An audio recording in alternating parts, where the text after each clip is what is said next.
Thank you very much. It's a tremendous chizuk in itself. Is it working? Yeah. Let's do it like this. To see Bli Ayin Hara, so many people here tonight. It's a chizuk for us being in the neighborhood. We're right there in the heart of things, and I'll tell you why I'm here tonight. It's hard to imagine. I was driving here tonight. You leave Far Rockaway 5-town-0, you suddenly there's light. We've been living now for 8 days in a matzav of chayshech, literally, and more than chayshech, a matzav of people who have literally are left with nothing. These are stories you always heard about: South Florida, Bermuda, Texas, New Orleans. Suddenly, I can hold it if you'd like me to. Let's try that way, okay? It's something that you're not used to commonly seeing in our neighborhoods. It's such a matzav. But it's true. Let me give you one story. There are many stories, obviously, what's going on. Today, a woman, a middle-aged lady, she's in the middle 60s, everything. She came into my house today, early in the morning, and she just sat down. She's a former parent in Yeshiva. She lives down the block from me. She just started crying. She sat, she cried, and she cried. She couldn't catch her breath.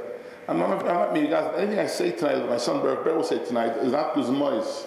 It's not any exaggeration. It's the fact. She's crying and crying, and I said to her, the first thing you say is, you're thinking about yourself, my own house, and I really have nothing to do with cleaning it up. My wife has been there. I haven't been there for the last week. I have not been at home, Kamat. And you're talking about the boiler system is down. There's no heat in the house. There's no lights in the house. We all have generators now to get something going on in the house. No washing machines, no dryers, sofas, watching my own house. I'm just saying, I didn't come to collect money from my own house, please. My wife threw out yesterday 9 mattresses from the downstairs. Everything's brand new.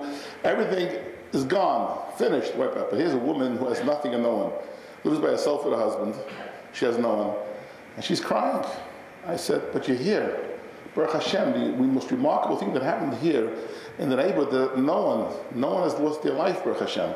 And you're here and you have your health together with your husband, you have children who live out of town, but you're here. But you don't understand, this is my life. I lost my life. Any letter I ever received to my family, it's gone. There's nothing left to my house. I said to her, there'll be money. We've created a fund. So it's on geld. It took a while. I sat with her about a half hour. There are hundreds of families like that. Hundreds of mishpachas. We're here to say to you now, the Rav, thank you, brother, for your kind words. Busy the mic when I stepped up. Had mentioned there are billets email about the fact that there are, Baruch Hashem, living in an affluent community. We are. But there are many hundreds, thousands of families who are not affluent. And we've gone around. We've collected close to $2 million already from the neighborhoods, from the people who give. There are many who have and don't give, but there are many who give, and we've gone to them. We're going to go to a lot more. We need at least $10 million to make a dent to help these people. Some have insurance. Even if they have insurance, who knows what insurance will pay. FEMA does give something. FEMA is the organization that helps those in ravage-stricken neighborhoods and so on. But people are lost. I'm talking about hundreds of mishpachas. In our own yeshiva, we have about, I think, 60 or 70 rebbeim in our yeshiva. There are 8 that I know of that are starting from scratch. One Rebbe says to me, and again, I'm not coming here for an appeal for Darchei Torah. I'm coming here telling you about stories that I know firsthand of mishpachas that are working in yeshiva. He says to me, Rebbe, he says, I'm left with the proverbial shirt on my back. We had to run out of the house. My wife's clothing, my svarim, our furniture. We have nothing left. And there are not one, there are a few hundred mishpachas like that who have nothing left, depending on where you lived. If you lived in a house that you worked 5 steps up, you're not in bad shape. But if you lived in a house where you had a walk-in, the walk-in apartment went. If the waters rose even higher, there were people that were saved by helicopter, particularly in Inwood and North Woodmere, wherever it was that we saved out of the houses, literally saved out of the houses, that would be plucked out of the house by helicopter. I'm here to tell you that it's hard to believe that this is happening next door. Mama's next door. We're one big neighbor, Achiezer, which my son runs, tells me that he's regularly answers 40, 50 phone calls a week from Queens residents. Mostly Achiezer does medical referrals, but this is not all about Achiezer. Achiezer is chosen as the fund to distribute the funds. There are trustees that are working, that are checking into every family. There's forms to be filled out. We will make it easy, but they're covered to help these people. To be doing a nice thing. Rav Pam says a Meridic Vart, famous Vart Rav Pam in last week's Parsha Vayera. Famous Vart, but I think it's worth repeating. How important it is for us to to feel the tsar and the pain. I'm living there, and I, Baruch Hashem, have the wherewithal to fix up the house now, to bring in something, whatever insurance will pay, it'll pay, it doesn't pay. But there are people, the tsar is incredible. By the way, the agmas nefesh and the trauma to children is incredible here also. Children who are being vulgar, the first week there are places to put these people. We have to put up, possibly, we don't know yet, we're not sure yet exactly, we have to put up maybe a few hundred families for a few months. They have no place to live. They find places for them to live. Now people have opened up their homes for the first week or two, etc., but we have to put it up on a permanent basis. Permanent meaning 2-3 months until we can get their houses fixed up again. Zadra Pam, there's a pasuk after Yitzchak Avinu was born, Avram and Sarah have a child, and Sarah says the words in the pasuk, I think it was Kol HaShemeya Yitzchak Li. Whoever hears Yitzchak, Rashi, I think the Targum Rashi say that they'll be happy for me, they'll be besimcha for me. So Rashi brings the medrash that Oisei Hayom in that day. So Harba Akaras, I mean Harba Akaras, there were many childless women had children that day for the first time. The same day that Sarah Imenu had her first child, the other women in that town, wherever she lived, Sarah, Chevron, wherever it was, also had children that day. Many of the people who were sick had refuah that day. So Rapam Meredith, he says. So we think the reason why that the other women who were childless also had children that day is because Sarah's chus. Sarah was like to have a baby at the age of 90 years old, and her chus, the other women, also had children. So Rapam, no. That's not the pshat of Rapam. Rapam says, it's its own character, it's like autobiographical Rapam's word. The sweetness, the feeling along the pain of others. HaKadosh Baruch Hu wanted that Sarah should have a full 100% unequivocal simcha, unadulterated happiness. And he knew the type of person, the sensitivity of Sarah Imenu, that if she would have a baby and down the block to someone who doesn't have a kid, then Sarah wouldn't be happy. How can I be happy? How can I enjoy the fact that I had a baby now when down the block my dear friend doesn't have any child yet? Or the other way, the other direction, is someone who's very sick. I can't enjoy the simcha.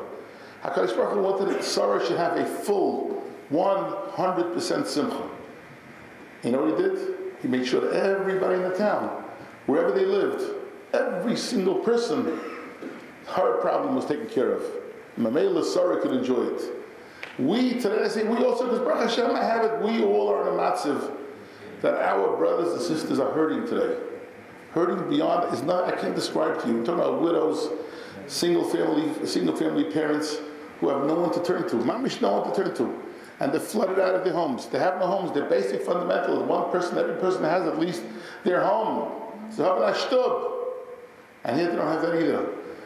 We can't go to sleep at night saying, I feel bad for them. I feel bad means I can't sleep tonight. The Welt says the Chavetz Chaim, Reb Chaim Brisker and the Chavetz Chaim, during First World War I, they slept on the floor for a good part of World War I.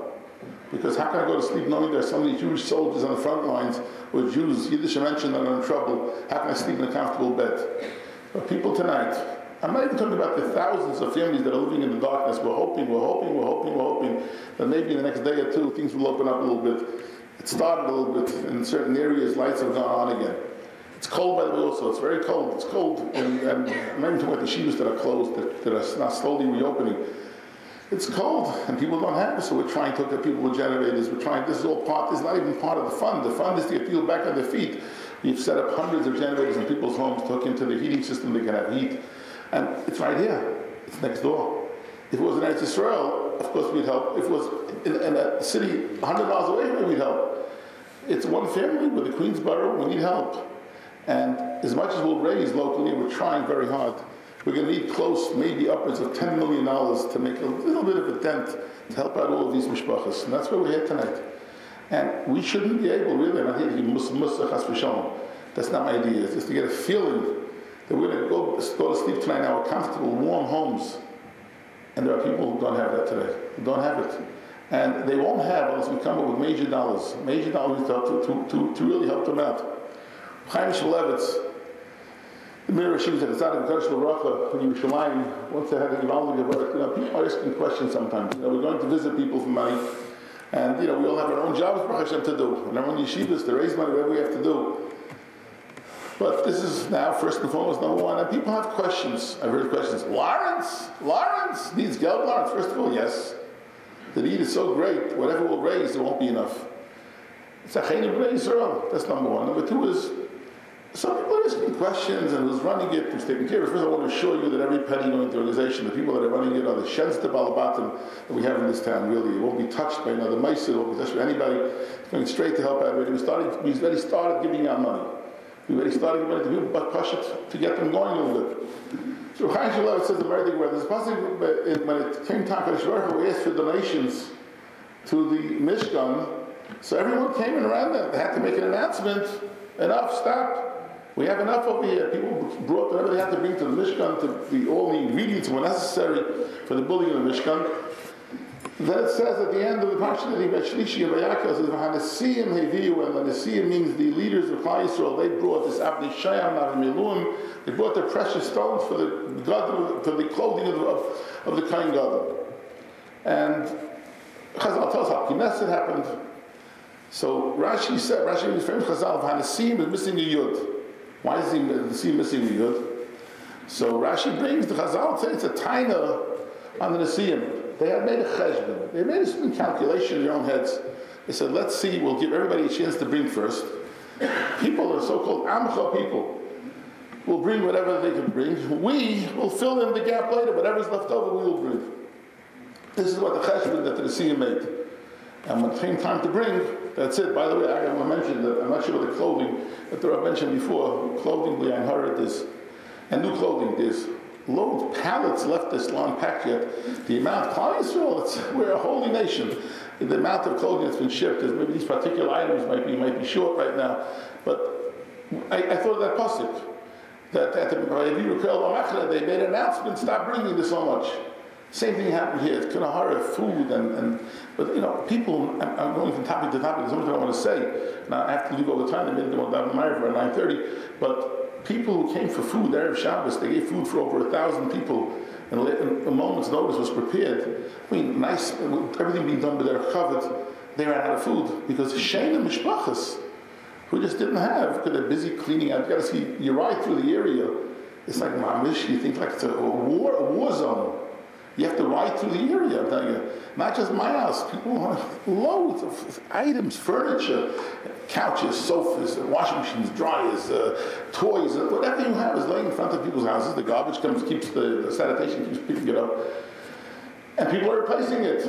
But the cost is tremendous. Anyway, so Zakir Chaim Shmuelevitz and Nesiim, they made a cheshbon, they made a calculation. Let's see what the Hamon Am, the Amcha will bring, and whatever's left, we'll donate. So what happened? That's it. There was nothing left to bring. Everything was donated already. The Nesiim had nothing more to give because they had said whatever the people will bring, but it was left over that we will give.